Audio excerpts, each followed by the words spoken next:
Hi, welcome to சந்தா சமையல். நம்ம இன்றைக்கி பீர்க்கங்காய் கடையல் எப்படி செய்கிறது பார்க்கலாம்.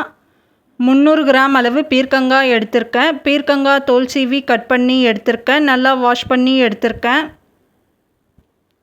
ஸ்டவ் ஆன் பண்ணி பாத்திரம் வச்சுருக்கேன்.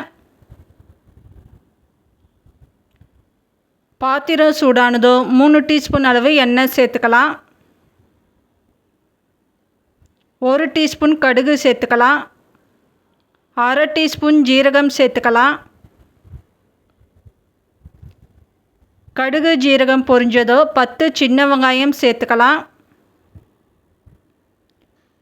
1 கொத்து கருவேப்பிலை சேர்த்துக்கலாம். 5 பல் பூண்டு தோல் உரிச்சி சேர்த்துக்கலாம். 2 பச்சை மிளகாய் கீனி சேர்த்துக்கலாம். வெங்காயம் கண்ணாடி பதம் ஆகணும்.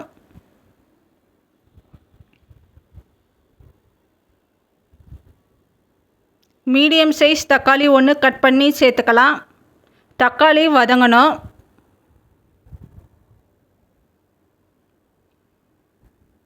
இப்போ காய் சேர்த்துக்கலாம்.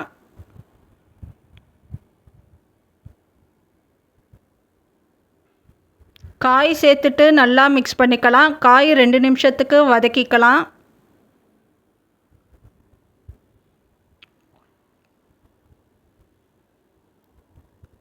கால் டீஸ்பூன் அளவு மஞ்சத்தூள் சேர்த்துக்கலாம். குழம்பு மிளகாய்த்தூள் 3/4 டீஸ்பூன் அளவு சேர்த்துக்கலாம்.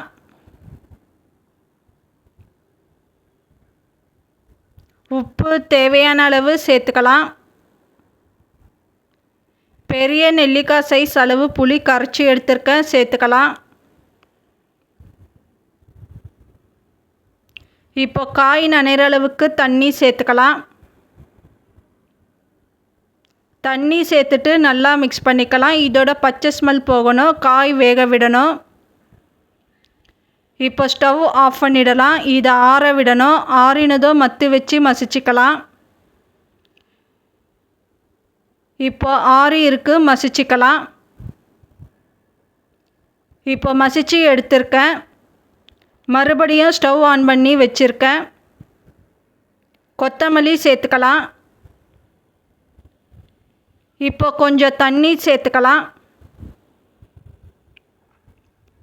தண்ணி சேர்த்துட்டு நல்லா மிக்ஸ் பண்ணிக்கலாம். இப்போ 1 நிமிஷத்துக்கு கொதிக்க விடணும்.